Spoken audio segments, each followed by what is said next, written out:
Shadowbrand here for Kaiju Pop, and we are checking out Hitman GO! Da da da da da. I don't know where he's going, and actually I'm not on the go, this is my PS4. But you can see this is a super challenging game right here. I don't know how I can finish this level. Anyway, oh, wait, there we go. Yeah, so this is how Hitman was meant to be played, sort of. This is a return to, like, more tactical style, but, obviously in a much different aesthetic.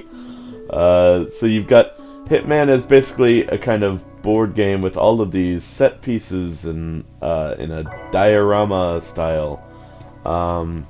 This game is still made by Square Enix, published by Square Enix. Originally came out for, I believe, the iOS first. But now it's on PS4 and Vita. And yeah, there you go. So you can see here I've got this lovely, affluent little neighborhood to explore. And what we're going to be doing is going through all of, well, not all of the levels. I'm just going to show you a few of the levels. So let's check out this one. We're going to see, like, the basic mechanics. So, the blue shirts here, your very basic bad guy. Or, you know, enemy, guard, if you will. They don't move. They don't patrol or anything. They don't turn. They just simply stare forward, and if you pass in front of them, they will see you and hit you and kill you. So you don't want to do that. You want to come up behind them or to their side like that, and there you go. Finish the level. Now, when you finish each stage, you get little stamps. You can see them at the bottom right there. These first, like, tutorial stages only have finish the level as the objective. But then we start getting more objectives as we go along. So there you go. You can see if you pass in front of a guard, he's going to smack you down. So what you need to do is work your way around. They're very easy. Very easy. In these initial stages, obviously. This is just getting you prepared for what's going to come ahead. And there you go. The entire field is cleared. Now you can do things like you can manipulate the board by using the right stick. You can control the camera. Very important in some occasions because the camera can get kind of wonky and it will kind of make it unclear of where you're going to go. In this stage we have an introduction to, like, the rocks or the distraction device. Sometimes it's like a tennis ball or something. So when you throw it, there you go, it attracts their attention, and that is the only time, like, those blue guards will move. Ta-da! There you go. You throw the rock, they hear it, and they go to where it landed. So, as you keep going, that becomes kind of important. Every guard will move towards it, and there are other guards who actually move and patrol areas, so it can be useful for changing up their patrol, or where they're supposed to patrol. So here you can see it will attract every guard who hears it. And once you move, they will move. So, like that. But since they're investigating the source, they won't move any further than that. Because, again, they're blues and they don't move. So actually I kind of screwed myself over here. You can't move once you pick up a rock or anything like that. You can only select. So I'm going to restart the stage. Very simple to restart, just press the square button. You know, Hotline Miami, one button restart, that kind of thing. So instead I want to attract their attention this way.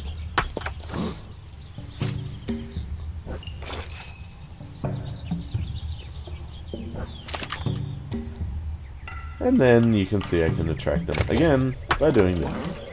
So now they'll all come to that spot. I obviously don't want to be in their way, so I'm going to move out and then go back. And I'm going to take them all out. Because I'm Hitman, and that's what I do. Agent 47, 40, whatever. agent something. So here you get your little objectives. No kills and kill all enemies. I did neither because I left one enemy alive. So why don't we go ahead? I'm going to show you basically how to do that. It's pretty simple. So the setup is basically the exact same, except this time I'm going to kill that last guy because he's not even looking. So again, they follow me down. Take them all out. Oop. But actually I just decided I'm going to do the no kill first. And then, you know, the exact same thing for kill all enemies. Because again, this is just the introduction missions. They're pretty easy. Later on you'll get things like no kills, or there are briefcases in various stages, so you have to collect the briefcase. You have to collect or finish stages in a certain amount of turns, things like that. So now we've got all those stamps. There is a trophy for completing all stages in all worlds without ever looking at the hints. If you press triangle during a stage, you can see there at the lower left it says hints. You will get a warning, so it's not like an accidental you press and then suddenly you've screwed yourself out of a trophy. Press triangle and it will say, you know, hints are available, but it will spoil your chances for this trophy. Do you want to continue? So, just something to watch out for. Here, we're trying to decide what to do. I was pretty stupid there. Someone one guard, yeah, you need to get both of their attention or everybody's attention. They will all move to that spot. They will be very, very kind. While I simply move over here. And you can pull them over again. Pretty easy. So again, once you pick up a rock, you have to throw it. Unless I have really missed something, but I don't think I have. Now, that doesn't mean you have to throw it in a direction where guards could hear it. You can throw it anywhere that you could possibly move is the only caveat. So like I couldn't throw it in the pool. I just felt like killing everybody here. But the actual, you can see here, the achievements, well, not achievements, but the medals go for no killing and for moving in a certain number of turns. Simple enough. No kill is super simple. All I have to do is get those guards to do the exact same thing. Here I realized that those guards will move that way. And yeah, so I couldn't go for the no kill, had to go for the turns instead. So this time, now that I realize that they'll go left, I'm gonna get that no kill count.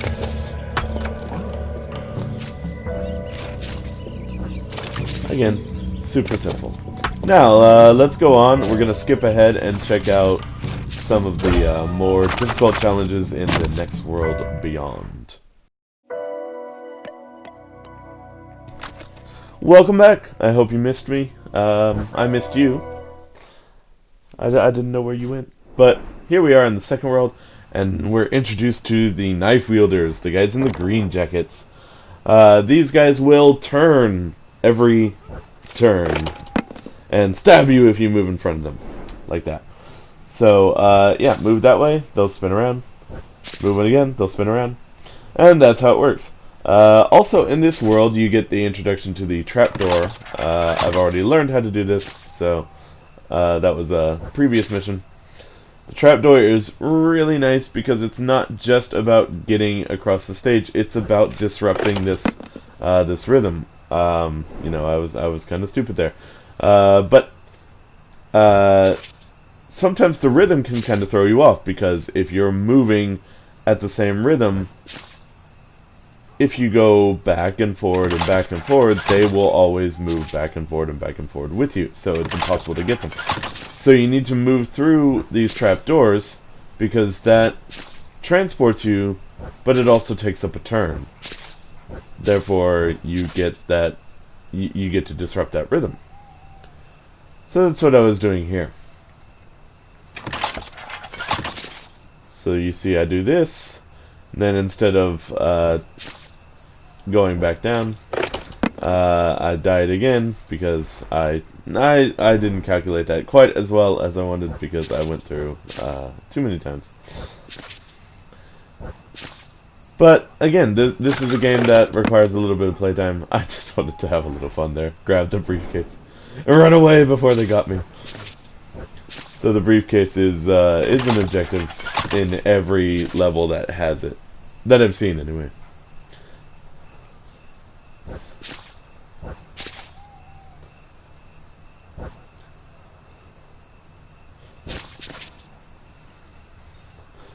So yeah, these guys will get me. But here's really nice. You go up, you get the briefcase. They'll look at you, but they won't attack. So I can clear them out. No problem.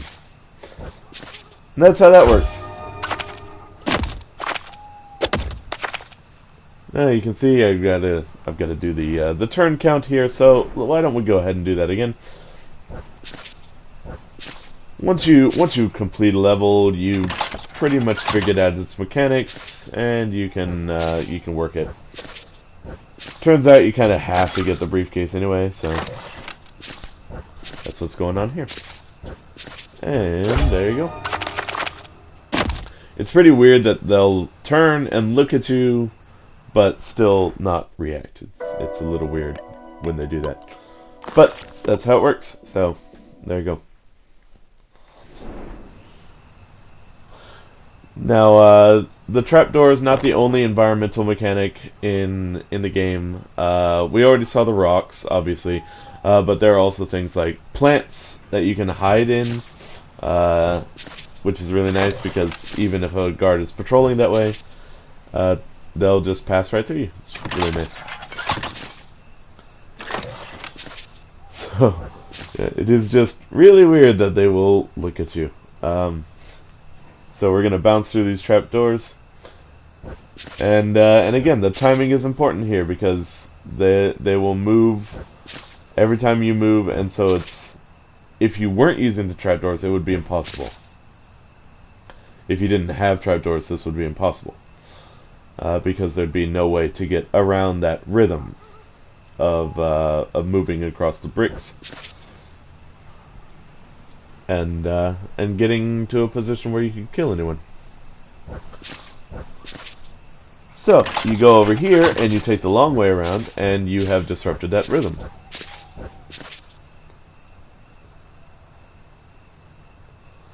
So I'm going to move to the back, and bam, there we go.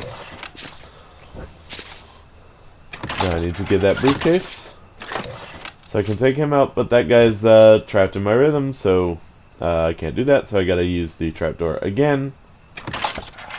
I have to disrupt the rhythm. That won't do it. That will not do it. I took some time to calculate this. There is a lot of like thinking ahead and planning that's involved in a game like this, which is really nice, because that's what you kind of want in a Hitman game. The Hitman games are about planning and strategy and timing and everything. So here we go. Got my briefcase. Now just head up the stairs to the exit. Bam. There we go. And, oh, that turn count. So, I've got to do it again. But this time I don't have to get the briefcase. So, that means my job is a lot easier.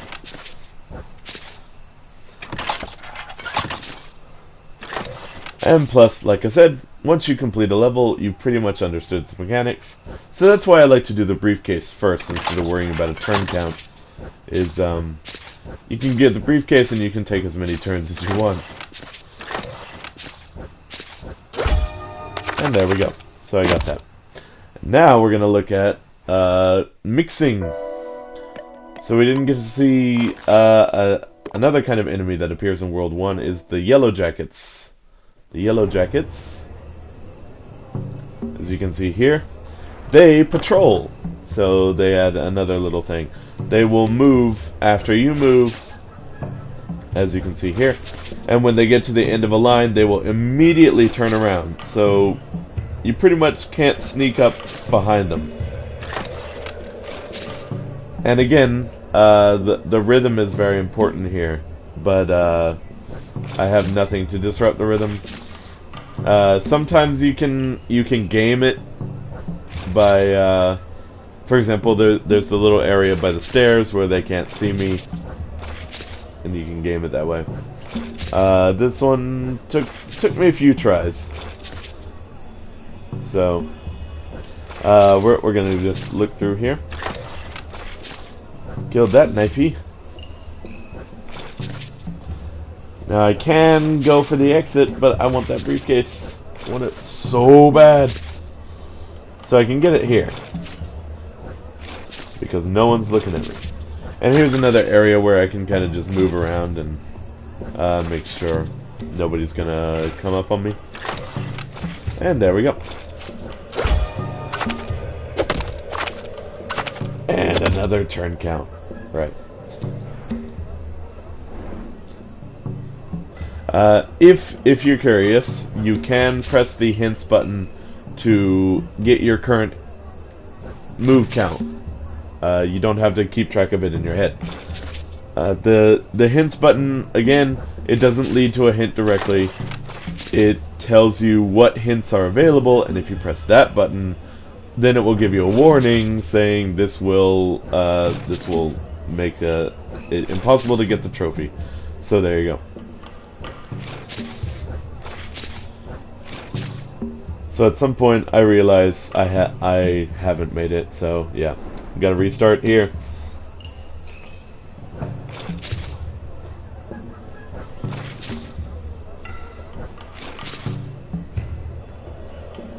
And yeah, this is another bad situation, but again, you can move down to the stairs, try to run the system, but that knife guy is gonna get me if I move that way, so this isn't really gonna work out.